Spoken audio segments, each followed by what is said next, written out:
Alright, today we're going to do the hot side on this Cummins. So, nothing too crazy here. Everything's getting reused from when it got torn down. Been going through and cleaning up these exhaust bolts. A little rusty, get the threads cleaned up. We're going to go ahead and clean up the manifold, make sure it's ready to go. And we're going to reuse a stock charger for right now. Now at some point this will be upgraded, but for right now there's nothing really wrong with it. So it's going to go back on the truck.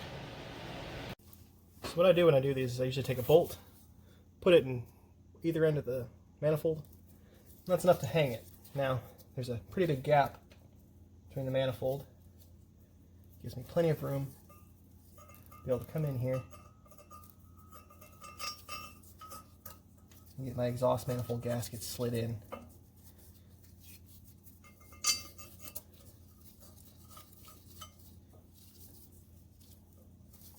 Just like that.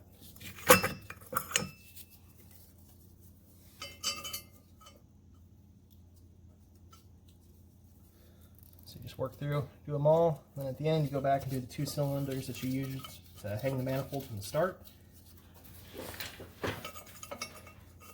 Easiest way to do these.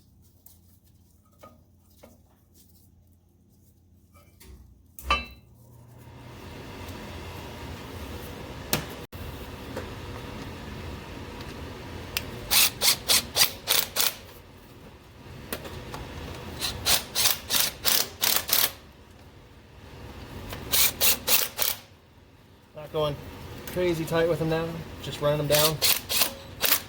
Come through and tighten them with a ratchet by hand when we're done. Just want to make sure that it's all seated.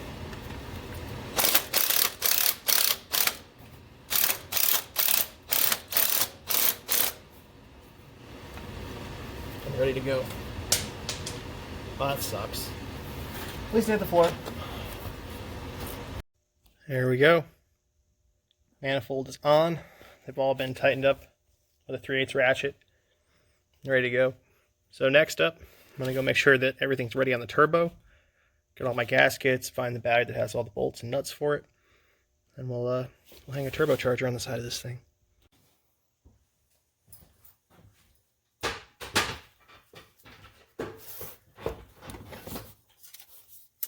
Alright. Everything's cleaned up. Time to get the turbo on. Go ahead and slide the gasket on here. Got 2 nuts ready.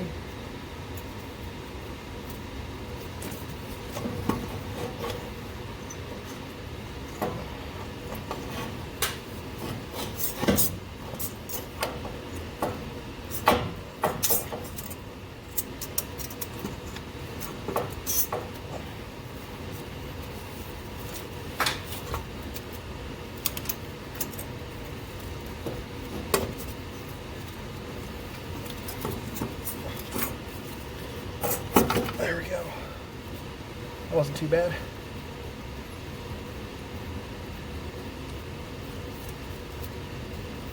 Try to get these nuts started real quick so we can let it hang. And then we can start hooking stuff back up.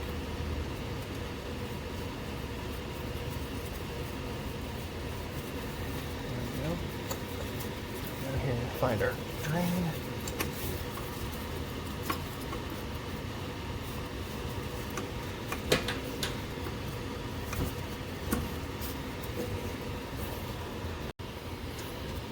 So we got the drain tube in. Just got 2 little bolts in there, 10 millimeters.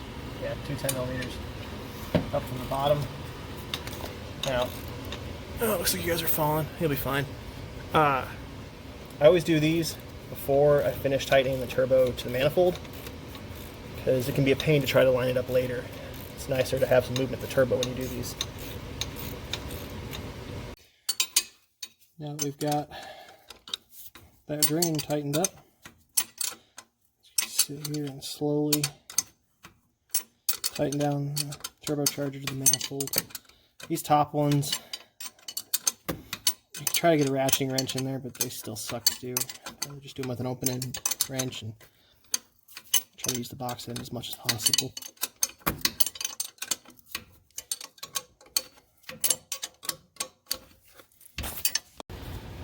There we go. Now that we've got that mounted, go ahead and put the little feed line onto the turbo. Did put some clean fresh oil down the turbo to pre-lube it. It's been sitting off the truck for a little bit, so I want to make sure that it's at least got something. There we go. It's tight. I'm trying to decide now if I want to start hooking up charge pipes and exhaust. I'll move some of the other stuff we've got. There's a bunch of stuff still got to do to this truck, so let me think on this for a minute and go from there. Let me go ahead and get the charge pipe hooked up. It's got a fresh O-ring in there.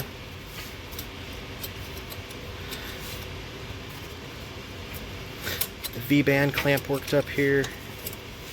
Probably gonna take that nut off. Yeah. Take that off all the way so we can get enough spread on the V-band. There we go. I'm just gonna grab a socket and we'll get that tightened up on there.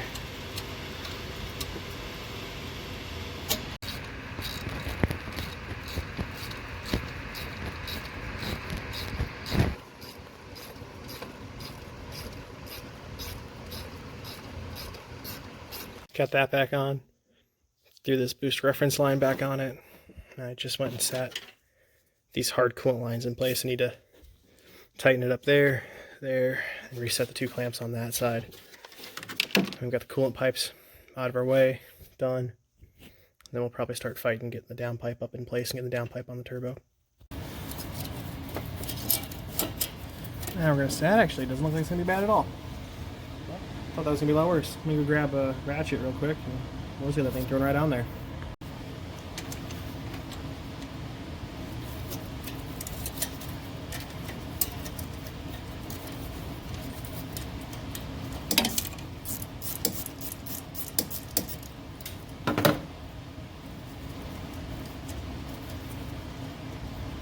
Go ahead and take the nut all the way off.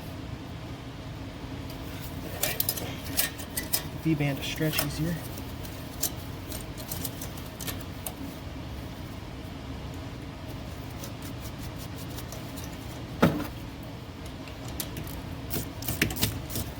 It really wasn't bad. Usually I end up fighting down pipes because I don't want to twist or turn, but I haven't looked into this truck to actually see what the exhaust even looks like on it.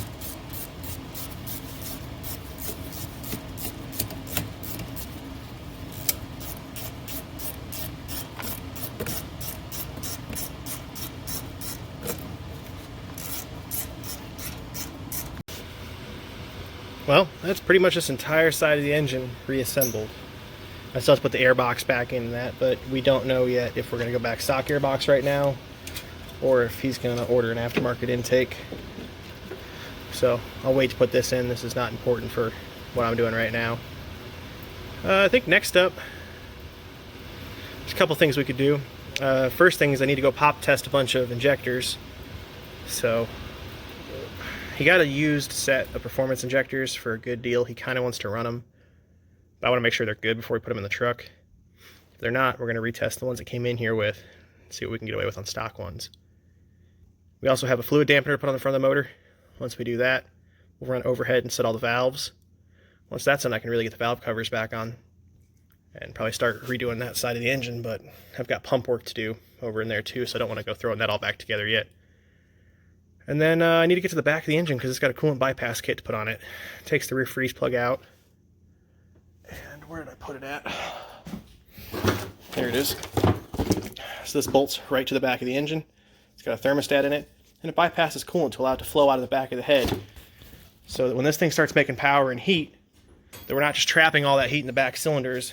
We're not going to blow a head gasket on this thing. So just a few more things to decide before we figure out which way we're going next.